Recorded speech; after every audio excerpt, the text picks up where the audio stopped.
Alors, je vous l'avais dit, c'est une matinée très dense. Il nous reste encore 4 séquences. On va changer. Là, on a fait vraiment un tour d'horizon international assez large et on a une bonne vision aussi de ce qui se passe et de la dynamique dont on parlait il y a un instant. On va faire un intermède témoignage. C'est particulier dans ce programme. On ne parle pas nécessairement de technologie, on parle aussi d'humain. Vous le savez, peut-être ceux qui sont dans la salle. Pour développer l'éolien en mer, il faut une conjonction d'éléments. Alors, quel est le quotidien aussi de ces entrepreneurs? Parfois, les dilemmes, comment ils ont pu convaincre. Pour en parler, j'invite à me rejoindre Anne-Marie Haute, Frédéric Grisot et Mathieu Blandin. Je vous en prie, venez avec moi. Merci.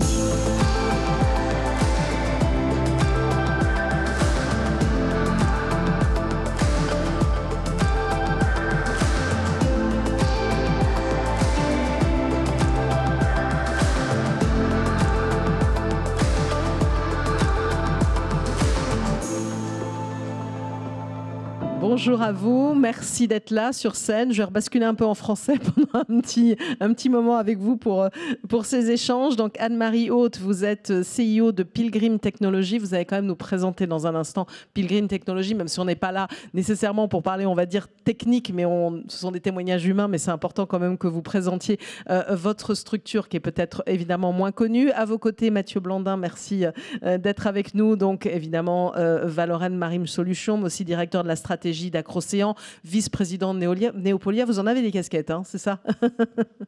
Oui, normalement, ça marche. Oui, ça s'appelle un bob. Voilà. Et vous allez nous parler, évidemment, alors notamment d'entrepreneuriat et tous ces sujets-là, puisque c'est ce qui va nous intéresser. Et puis Frédéric Grisot, directeur business unit énergie marine des chantiers de l'Atlantique. On parlait hier d'emploi ici avec Bérangère Persson pour les chantiers de l'Atlantique. Là, on va plus témoigner de votre quotidien à travers cette table ronde. Alors peut-être Anne-Marie Haute, pour commencer par vous, honneur aux dames aussi, présenter quand même Pilgrim Technology. Petite structure, 17 personnes, c'est ça? Alors, depuis qu'on s'est parlé, on est déjà passé à 19. Ah bon, oui, alors on a parlé il n'y a pas si longtemps que ça. Donc. Exactement, ça change très très vite en fait. C'est souvent le cas quand on est sur des petites structures et des startups. Et Pilgrim Technology, on existe depuis 2012 et notre métier, c'est de réaliser de l'inspection industrielle technique. Mais on a une particularité, c'est que pour le faire, on développe nos propres drones et nos propres robots pour sécuriser notre personnel, améliorer la captation de données et voilà, et améliorer le ROI, puisque c'est quand même un peu tout ce qu'on cherche. Et il n'y a que vous à faire ça, quand même. Il n'y a que vous à faire ça. Mais oui, avoir une telle gamme de machines, effectivement, on est les seuls, puisqu'on a des solutions donc, qui volent avec les drones, on a des solutions qui flottent, qui roulent, qui marchent, qui vont sous l'eau. On a vraiment toute une gamme de machines disponibles. Habituellement, on travaille plutôt, nous, dans d'autres domaines de l'énergie, qui sont le pétrole et le nucléaire. Et du coup, on aimerait bien ajouter une troisième jambe avec les EMR à notre tableau de chasse pour stabiliser aussi l'entreprise. Bon, de toute façon, vous êtes là. Je pense qu'il y a du monde qui va venir vous voir. Alors, on est là pour, j'ai dit, voilà, ces témoignages un peu sans filtre de chefs d'entreprise aussi. Peut-être dire, voilà, comment vous travaillez aussi au quotidien. Alors, vous êtes enthousiaste, mais c'est pas si simple non plus. Eh bien, tout à fait, parce qu'on est quand même une petite structure. On n'est pas connu pour l'instant. On arrive en plus avec des technos qui sont innovantes, qui sont disruptives. Donc, c'est vrai que tout ça, c'est pas simple. Donc, on a dû déployer des stratégies, parmi lesquelles la première approche qu'on a eue, c'était plutôt de se rapprocher, d'essayer de se créer un réseau et donc d'approcher les acteurs du système via les réseaux qui sont présents, c'est-à-dire les pôles de compétitivité, la région, la CCI. Voilà, tout ça sont des lieux où on peut rencontrer des faiseurs. Donc ça, c'est une première partie de notre stratégie. Et la deuxième, ça a été de nous regrouper et de chasser en meute, puisque c'est l'expression consacrée. Et pour ce faire, du coup, on a constitué un consortium qui est fait de plusieurs petites startups et d'un un peu plus grand.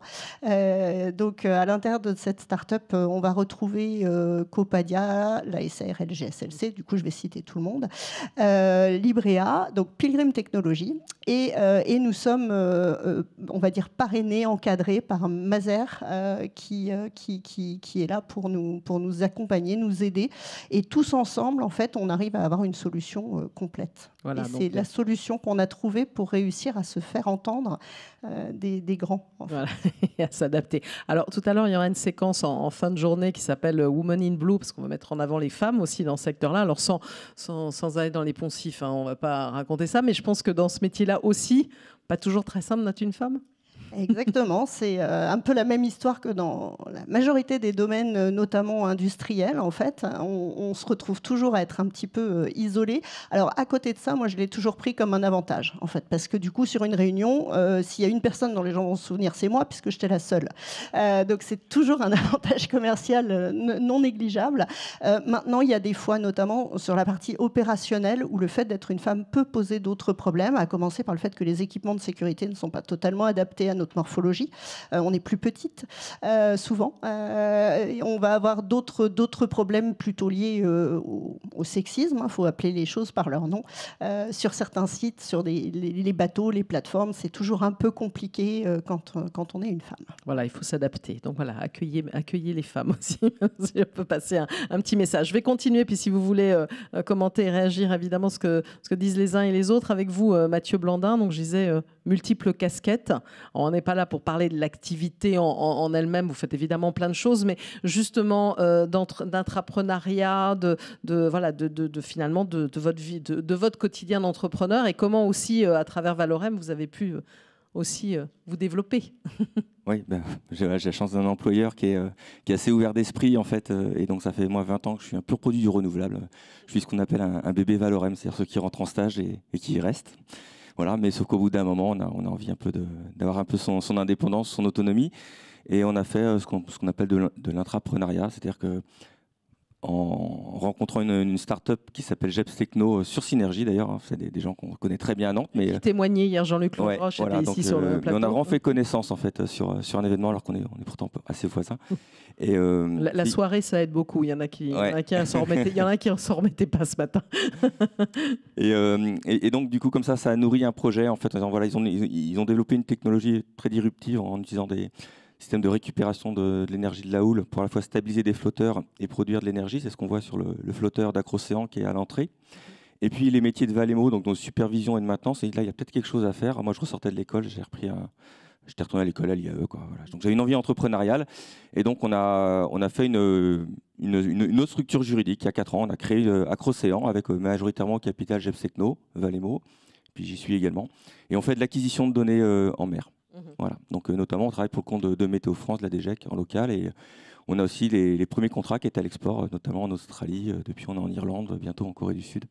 Voilà. Et on essaye maintenant de s'appliquer à nous-mêmes, puisque vous avez parlé de Neopolia. En termes de méthodologie, on essaye de s'appliquer à nous-mêmes ce qu'on demande aux grands frères, aux plus grands. Donc voilà, l'idée c'est pas de forcer que Yaka Faucon, c'est que voilà, on essaye aussi à notre toute proportion gardée de jouer ce jeu-là. C'est aussi ça le projet entrepreneurial d'Acrocéan en fait. D'accord, alors ça c'est évidemment l'explication, mais j'allais dire votre quotidien, enfin j'allais dire sur le papier, ça a l'air très, très, très beau à mettre en place. C'est pas toujours si évident que ça ?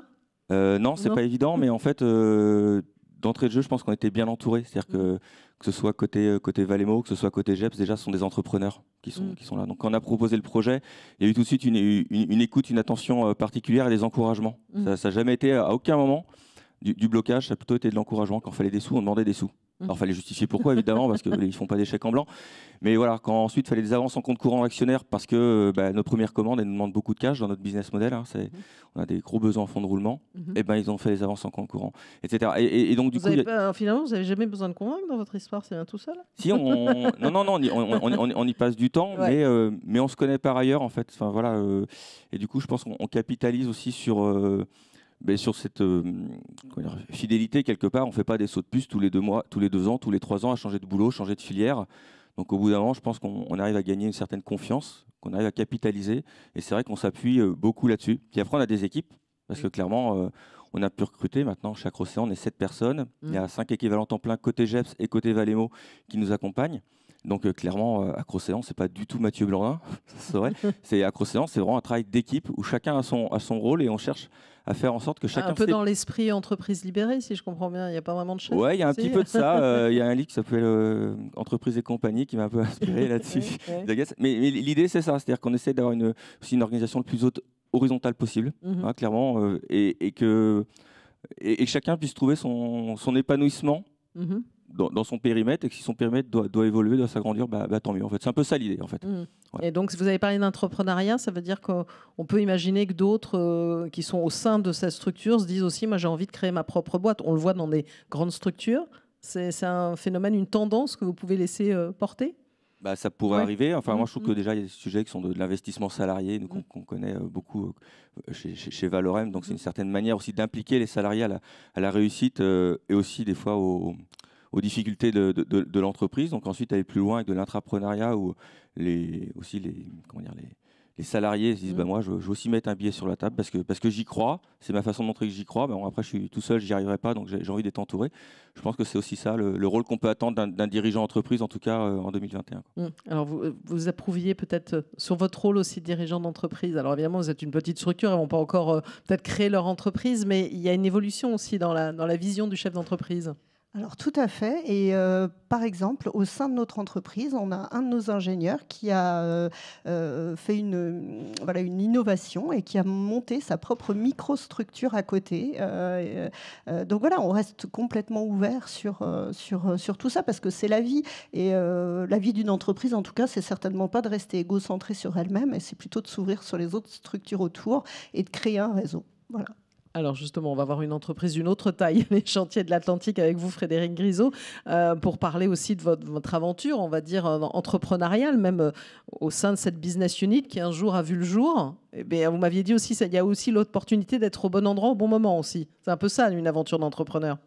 Je pense qu'on vit tous la même aventure d'entrepreneur, c'est-à-dire effectivement, il faut attraper l'opportunité au bon endroit au bon moment. Quand il s'agit de diversifier l'activité des Chantiers de l'Atlantique, c'était en 2009, après la crise. Voilà, j'ai été chargé, ou je me suis saisi du challenge de trouver de nouveaux vecteurs d'activité pour les chantiers. Puis on est allé regarder un peu ce qui se passait ailleurs en mer, puisqu'on est avant tout une entreprise maritime. Et puis on a vu que dans le nord de l'Europe, il y avait des choses qui s'agitaient autour de l'éolien en mer. Et on s'est dit, là, il y a quelque chose à faire. Enfin, en tout cas, un petit groupe dont je faisais partie s'est dit, il y a quelque chose à faire. Et à partir de là, il a fallu convaincre. Là, pour le coup, j'ai vraiment dû déployer de la conviction vis-à-vis de mes collègues du groupe de direction, de la conviction vis-à-vis des actionnaires. Il a fallu investir 20 millions d'euros dans une nouvelle usine à Saint-Nazaire, alors que nous n'avions pas de commande pour la remplir. Donc il a fallu les convaincre. Il a fallu convaincre les clients de venir. Nous étions nouveaux dans le business.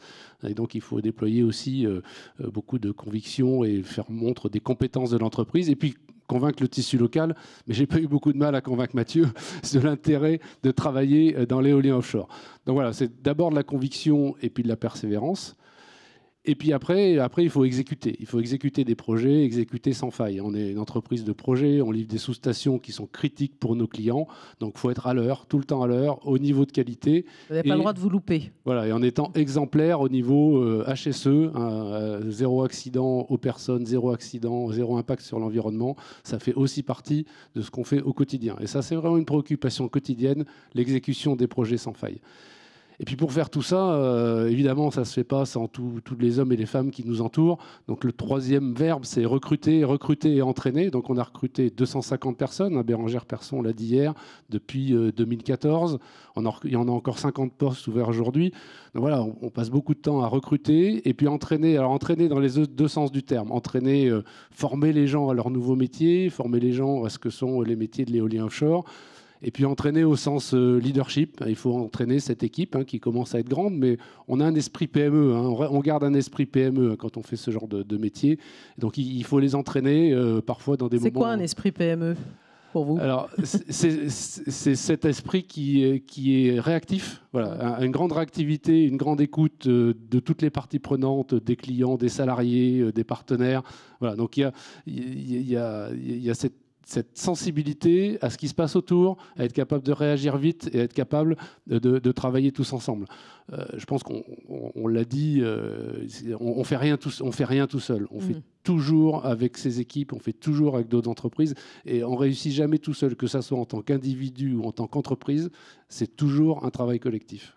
Bon, à vous écouter, alors ça tout roule. Bon, allez, si, il y a eu des fois où ça n'a pas été simple aussi. On essaie de se souvenir que des bons moments. Regardez, on a livré la sous-station de Saint-Nazaire cet été. C'est un magnifique succès. Nos clients sont très contents. Voilà, donc on garde les bons souvenirs. On se souvient des passes difficiles au titre du retour d'expérience. Pourquoi c'était difficile à ce moment-là ? Qu'est-ce qu'il faut faire mieux ? Et on s'en sert pour rebondir.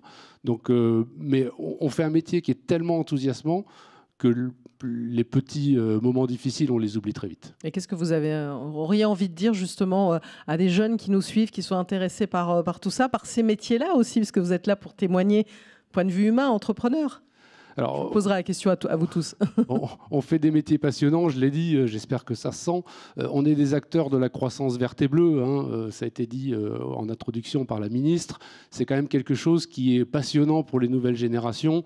Voilà, on fait des nouvelles technologies, on va en mer, on garde un esprit qui est flexible. Chantier de l'Atlantique, c'est 3300 personnes, la business unit, c'est 300, mais on garde cet esprit de conquérant, cet esprit d'entrepreneur, et c'est pour ça qu'il faut venir nous rejoindre. Nous tous, voilà. L'écosystème de la Loire-Atlantique. Voilà. Mathieu Blandin, on l'a âgé. Non, je vais pas répéter ce qu'a dit Frédéric, mais c'est vrai que je pense qu'il y a un côté un petit peu militant dans nos métiers, parce qu'il y a le sujet de la croissance bleue, de la croissance verte, tout ce qui va être décarbonation. Mais on est aussi confronté à certaines décisions politiques, réglementaires, qui font qu'il y a des hauts, il y a des bas, il y a des contentieux, des fois sur nos projets, qui font retarder évidemment le livrable qu'on doit fournir. Donc c'est pour ça aussi qu'on est très solidaire dans nos filières, que ce soit au CER, à la FE notamment. Parce qu'on a ces combats-là aussi à mener, et ça se mène parce que en fait, on a des gens qui sont profondément convaincus du sens de la filière dans laquelle on travaille. Et ça, je pense que ça compte. Alors c'est vrai que là, aujourd'hui, on est très enthousiaste parce qu'on a un super salon, ça se passe super bien. On est super content de se retrouver, je pense, les uns les autres depuis hier matin, c'est ce qu'on se dit. On s'est encore dit un peu plus hier soir. Mais voilà, mais c'est vrai qu'il y a aussi des moments difficiles, quoi. Quand on perd des appels d'offres, quand des fois on ne comprend pas pourquoi, on prend un petit coup dans la casquette. À Crocéan, on a passé 1 an et demi, 2 ans à perdre des appels d'offres. Mais en fait, on a surtout appris. C'est-à-dire que le premier, on a vraiment perdu, on était vraiment à côté de la plaque. Et puis, à chaque fois, on s'est rapproché, on a investi. Pour nous, c'était se certifier. Et dès qu'on a eu la certification, on avait le tampon qui faisait que nos mesures étaient bancables. On avait tous les retours d'expérience de pourquoi est-ce qu'on avait perdu. Et ensuite, on a pu enchaîner des succès. Et c'est vrai que le fait d'être entouré, ça fait que les moments durs, ils passent quand même un petit peu mieux quand on est moins seul. C'est vrai qu'après, on se satisfait aussi des réussites des copains. Et donc, on se dit, il n'y a pas que... Voilà, si ça marche chez les autres, ça finira par marcher. Et puis ça arrive, quoi. Voilà. Mais voilà, il faut un côté militant, quoi. Ça ne se fait pas tout seul. Enfin... Anne-Marie Aude, pour le mot de la fin, si je peux dire, tour. Oui, voilà, ça va être exactement la même idée. C'est un domaine dans lequel il a fallu être patient, hein, c'est le moins qu'on puisse dire, où il va encore falloir être un peu patient. Ça arrive, ça débute. Voilà. Par contre, c'est un domaine où il y a tout à faire, c'est hyper ouvert. Il n'y a pas un métier, il y a des centaines de métiers différents. Donc voilà, il faut venir nous rejoindre, on s'amuse bien. Et en plus, c'est un domaine dans lequel il y a du sens. Et ça, je pense que c'est important de nos jours, surtout pour les plus jeunes. Merci beaucoup, merci à tous les trois en tout cas pour ce témoignage. On peut vous applaudir.